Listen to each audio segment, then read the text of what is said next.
des caisses de chantier qu'on a récupérées. Et en fait, à l'intérieur, donc là, à l'origine, on avait les 3 caméras robotisées qui se trouvent à l'intérieur avec les alimentations. D'accord, donc en fait, chaque caisse a un thème. C'est-à-dire que là, on est surtout sur l'image. Cette caisse-là, ça va plutôt être le son. Et là, après, on va passer sur les caisses en bois où c'est tout ce qui est la régie qu'on va mettre sur la table. D'accord ? Ça permet de bien ranger son matériel, de savoir ce qu'on a dedans, si on n'a pas oublié quelque chose. Et vu que c'est du matériel qui est très fragile, on a mis des systèmes de protection. Voilà. Comme ça, en fait, ça se cale bien. Et même pour être transporté, on a un petit diable. Donc voilà, vu que ça prend quand même pas mal de place au fur et à mesure, si vous amenez tout à un moment donné en sortie, voilà, ça demande d'être organisé. Donc dès que vous ouvrez une caisse, vous voyez si vous avez les caméras, les alimentations, les batteries. Voilà.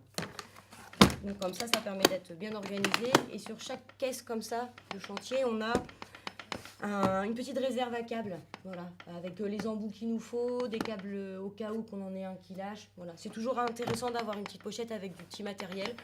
Rien que les embouts, en général, ça peut être des choses qui lâchent assez facilement. Voilà, donc ça c'était tout ce qui était en rapport avec les caméras, donc avec ces 3 caméras-là que tout à l'heure on va relier donc, à nos enrouleurs. D'accord ? Donc vous allez voir, c'est à noter aussi. On est sur l'enrouleur 1, on a l'enrouleur 2, l'enrouleur 3. Il y a une logique en fait dans notre voilà, et du coup, là ça va être le son. D'accord ? Là on a eu la caisse image, là on est au niveau de la caisse son.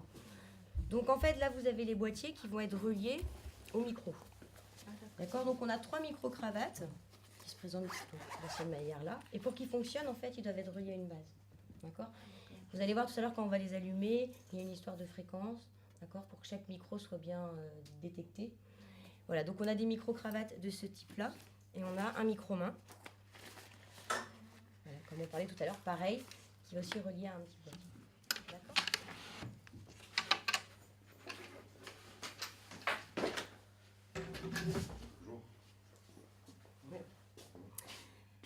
Voilà, donc là on a en fait le gros de la régie dans cette caisse-là. Vous allez voir, on a... Donc ça c'est une caisse, on la laisse à poste, parce que du coup on a relié directement une partie sur la boîte. Voilà. Ça, c'est la caisse qui est la plus lourde. C'est du matériel qui est très fragile, en fait, là-dedans. Vous avez la partie son qui est ici et la partie vidéo, en fait, qui se trouve là. Là, c'est la fameuse petite mixette qui va nous permettre, en fait, de diriger les caméras robotisées et de pré-programmer avant l'émission les plans et les vues qu'on veut prendre. Voilà. Donc, la partie son qui est ici, en fait, elle va être reliée directement à nos boîtiers, d'accord ? Pour qu'il y ait une logique entre nos boîtiers, les micros qu'on va avoir sur le plateau, et ici qu'on puisse gérer le volume. En fait, la mixette son, c'est dès que vous allez parler à des moments avec une intensité un petit peu plus forte ou plus faible, ça va être à nous, du coup, d'augmenter ou de descendre votre intensité de voix. Voilà. Donc, sachant que les voix monocordes sont quand même très appréciées. Voilà. Et ça, c'est pareil, c'est tout un apprentissage à faire, quoi. C'est un apprentissage où au fur et à mesure, on va gérer aussi sa voix. Donc avoir pas forcément trop de différence au niveau de l'intensité. Pour savoir quelle caméra est en train de filmer quoi, il nous faut un moniteur, d'accord, un écran de contrôle. Donc vous allez voir quand on va l'allumer, notre écran de contrôle, en fait, il est séparé en plusieurs parties. Vous avez ici, sur ce côté-là, ce qui va être diffusé, ce qui est en train d'être vu. De l'autre partie, c'est ce qu'on appelle le preview. En fait, c'est la programmation. Donc ça veut dire que vous allez avoir un autre écran qui vous permet, si vous avez décidé de montrer la caméra 2 par la suite, de déjà voir l'image que vous allez envoyer. Et hop, on n'a plus qu'à l'envoyer au niveau de la programmation. Et hop, il est envoyé après, c'est ce qu'on voit. Et en bas, vous allez avoir différents petits cadres où en fait, vous aurez chacune de vos caméras. Donc, grâce à ça, en fait, la personne qui est en train de faire la mixette, même si elle ne voit pas l'émission, elle peut directement diriger ses caméras.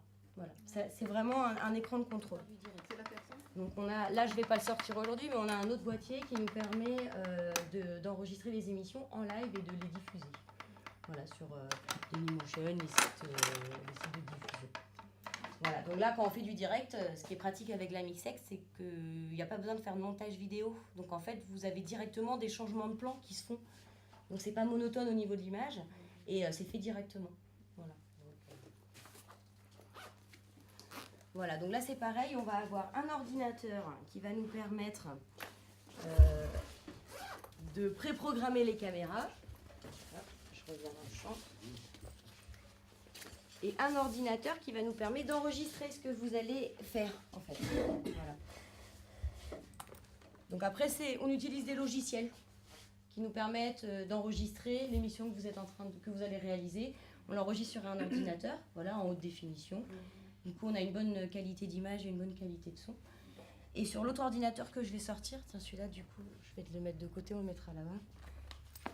Et cet ordinateur-là, en fait, il va être relié ici, d'accord? Et en fait, il va avoir toutes les images qui lui seront envoyées. C'est grâce à cet ordinateur-là qu'on va contrôler aussi les caméras. Voilà. Et si par exemple vous voulez sur l'émission intégrer une mouche, vous savez quand il y a des émissions, des fois il y a soit le numéro de la chaîne ou le nom de l'émission qui est intégré, c'est pareil, ça se fait via cet ordinateur-là qui va être relié à la thème. Voilà. Alors après de toute façon, c'est du matériel qui demande, avant de pouvoir le maîtriser, de pouvoir le monter, le démonter rapidement, facilement, de comprendre comment ça fonctionne. Et en fait, c'est au fur et à mesure de la pratique. On est plus à l'aise pour diriger le joystick, s'occuper du son. Voilà, c'est de la technique, donc ça demande de la pratique.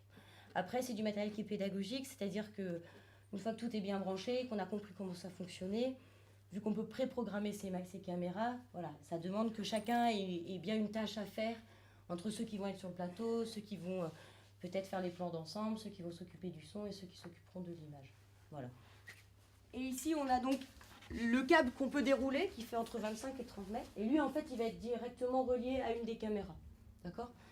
Donc, hop, nous, c'est pareil, on a annoté les caméras. Hein. Caméra 1, voilà, caméra 2, caméra 3. Donc là, on est sur le dernier enrouleur, parce que vu que la caméra 3, elle est blanche, en général, je ne la mets pas forcément dans le champ. Voilà, parce qu'on la voit un peu plus. Après, quand vous faites une émission, ça dépend ce que vous voulez montrer. Des fois, on montre aussi qu'il y a des caméras. Des fois, on montre juste on diffuserait ça. D'accord? Mais je suis en pleine émission et je me dis, j'aimerais bien faire un zoom sur la cam 1. Donc, je vais dans mon pré-programmation et j'appuie sur la cam 1. Regardez ce qui se passe. Elle arrive là. Donc, ça veut dire qu'actuellement, c'est ça que je diffuse. Mais dans la seconde qui va arriver, je vais avoir envie de diffuser ça. Je vérifie, donc ça vous permet quand même de vérifier si l'image que vous allez mettre par la suite, elle est bonne, d'accord? S'il y a besoin de recadrer un peu, vous pouvez recadrer. Ça, c'est pas encore diffusé, donc ils ne le voient pas les gens, hein, d'accord? Ils voient que ça. Et une fois que vous êtes d'accord, donc voilà, on a fait la mise au point. On vient ici, on appuie sur Cut. Et regardez ce qui se passe. Vous avez vu? Quand je cut, voilà. La caméra 3 qui est en train d'être diffusée, elle va s'en aller et c'est la caméra 1 qui va arriver. D'accord? Voilà. Et donc on a cette manière-là. J'amène ce câble-là classique USB ici. Et là, je peux recevoir mon signal son. Bon, alors, ah si, tout est allumé. Attendez.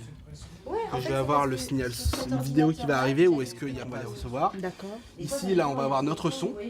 Enfin, un genre de bibliothèque, comme on dit. C'est ça, voilà. Un genre de bibliothèque par là.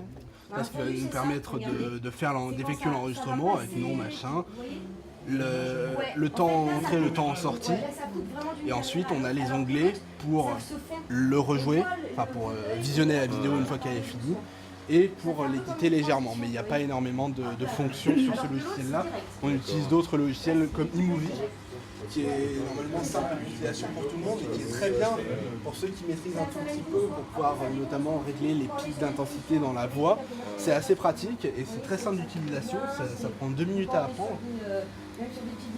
Et donc voilà. Alors là, il faut voir... Donc là, la cam 1, vous allez voir, elle n'est pas encore branchée. Donc je l'ai noté cam 1. Elle n'est pas encore branchée, donc